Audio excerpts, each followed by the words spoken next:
اس واقعے سے ہمیں یہ سبق ملتا ہے کہ دین کے احکام کو سمجھنے کے لیے صرف ظاہری دلائل کافی نہیں ہوتے، بلکہ اللہ کی حکمت، اس کی ربویت، اس کے اختیار کو بھی سامنے رکھنا ضروری ہوتا ہے۔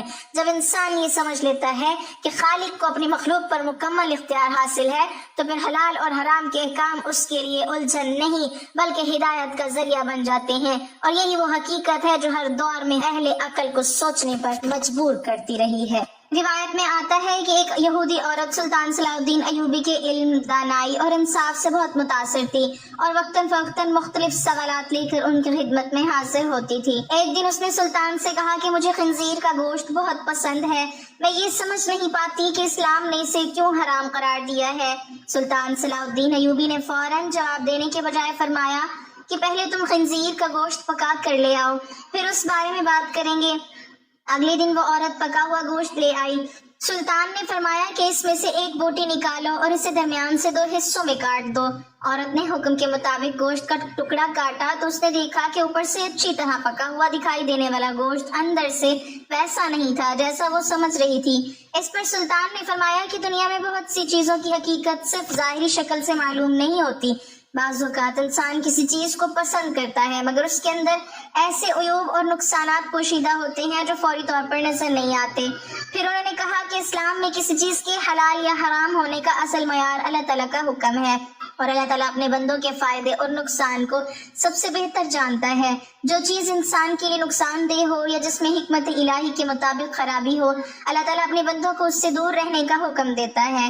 روایت کے مطابق سلطان نے مزید سمجھایا کہ خنزیر گندگی اور غلاظت میں رہنے والا جانور ہے اور اللہ تعالیٰ نے اپنی حکمت کے تحت اس کے گوشت کو حرام قرار دیا ہے۔ اس لیے ایک مسلمان کے لیے یہی کافی ہے کہ وہ اپنے رب کے حکم کے سامنے سر تسلیم خم کر دے۔ کہا جاتا ہے کہ سلطان کی حکمت بھری گفتگو سن کر وہ عورت خاموش ہو گئی اور اس نے اعتراف کیا کہ بعض اوقات انسان اپنی محدود عقل کی وجہ سے ہر حکمت کو فوراً نہیں سمجھ سکتا، لیکن خالق کائنات اپنے بندوں کے لیے جو فیصلہ فرماتا ہے وہی سب سے بہتر ہوتا ہے۔ اللہ تعالیٰ ہمیں حلال و حرام کا صحیح شعور عطا فرمائے، اپنے احکام کی حکمت کو سمجھنے کی توفیق دے اور ہمیشہ اپنی رضا والے راستے پر چلائے۔ اللہ رب العزت ہمیں دین کی سچی سمجھنے، ایک عمل کی توفیق اور حق کو حق سمجھ کر اس پر عمل کرنے کی ہمت عطا فرمائے، آمین۔ ناظرین، کمنٹ باکس میں اللہ تعالیٰ کے 99 ناموں میں سے ایک نام ضرور ٹائپ کریں۔